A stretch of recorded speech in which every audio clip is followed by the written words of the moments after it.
Rilis di TVN dan Netflix, drama yang dibintangi oleh 4 bintang papan atas ini berhasil membuat para pecinta drakor riuh ramai menebak pada siapakah hati Seo Dalmi berlabuh.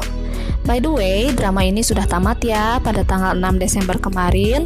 Yuk buat kamu yang gak suka nonton ongoing karena gak bisa maraton, ini ringkasannya untuk kamu. Sebelumnya, inilah dia 4 pemeran utama pada drama ini. Kakak beradik Seo Dalmi dan Won In Jae diperankan oleh Bae Suzy dan Kang Hana. Sedangkan Kim Sun Ho dan Nam Joo Hyuk akan berperan sebagai Han Ji Pyong dan Nam Do San. Apa jadinya jika kamu bertemu dengan teman pena yang tak pernah kamu temui sebelumnya? Dan apa jadinya jika ternyata teman penamu itu tak benar-benar ada? Itulah yang terjadi pada Seo Dalmi. Perceraian orang tuanya adalah cobaan terberat bagi Dalmi cilik. Karena merasa iba, sang nenek memutuskan membuat tokoh hayalan seorang sahabat pena untuk Dalmi sebagai temannya melewati masa-masa sulit. Untuk itu, sang nenek meminta bantuan kepada seorang pelajar yang ia tampung di kedai hotdog miliknya. Ialah Han Ji Pyong, yatim piatu yang baru didepak dari panti asuhan, pemuda jenius pemenang turnamen investasi online. Nenek dan Ji Pyong pun memilih nama tokoh sahabat pena secara acak. Pilihannya jatuh kepada Nam Do San, nama yang mereka lihat di sebuah artikel koran, seorang anak pemenang Olimpiade Matematika. Cobaan bertambah berat ketika Dalmi harus mengetahui ibu dan kakak kesayangannya, In Jae, akhirnya memutuskan bermigrasi ke luar negeri setelah ibunya menikah kembali dengan seorang konglomerat. Di sisi lain, Dalmi yang memilih tinggal dengan ayahnya justru dihadapkan pada kematian ayahnya. Pada saat yang bersamaan, Ji Pyong harus melanjutkan studinya di kota lain, sehingga surat dari Do San pun terhenti seketika. 15 tahun kemudian, ketiganya dipertemukan kembali di sebuah seminar yang diadakan di pusat pelatihan pengusaha startup bernama Sandbox. In Jae yang duduk di kursi pembicara mendapatkan pertanyaan kasar dari adiknya sendiri, Dalmi, yang kala itu duduk di bangku peserta.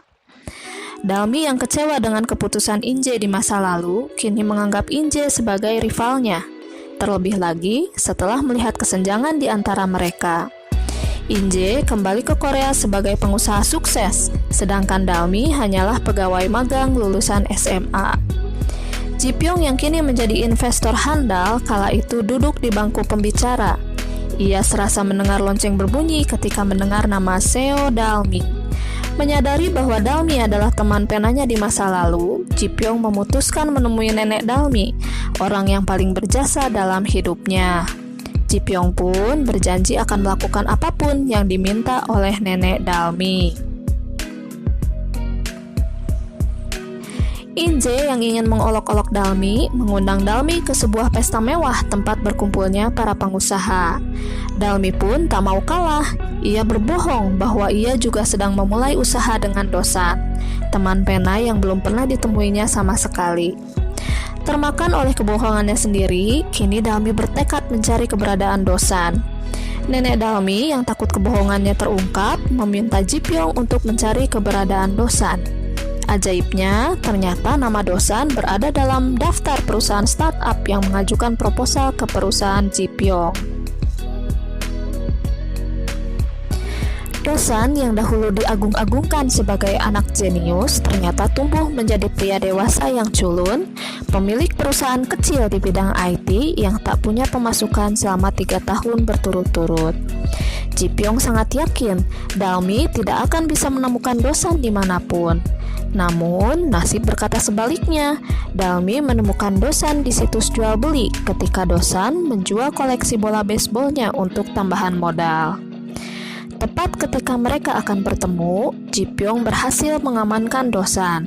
Ji Pyong pun membujuk Do San agar mau mengikuti skenario kebohongan nenek Dalmi. Mulanya Do San menolak, tapi sesuatu dari isi surat Dalmi membuat Do San iba. Ia pun dengan sukarela datang ke pesta untuk menemui Dalmi. Pertemuan yang dirancanakan singkat, memanjang setelah Dosan jatuh hati kepada Dalmi. Ji Pyong yang sudah terlanjur berbohong akhirnya membantu Dosan agar Dosan tampak sebagai CEO hebat. Dari pertemuan nostalgianya, tak disangka Ji Pyong pun akhirnya jatuh hati kepada Dalmi. Untuk mewujudkan cita-citanya menjadi pengusaha startup, akhirnya Dalmi memutuskan keluar dari pekerjaan asalnya, kemudian mengikuti kompetisi yang diadakan oleh Sandbox.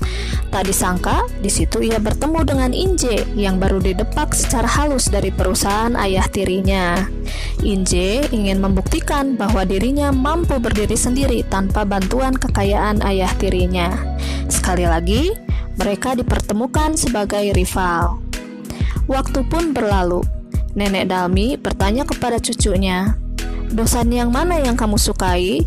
Dosan dari 15 tahun yang lalu yang mengirimu surat, atau Dosan yang sekarang kau temui?"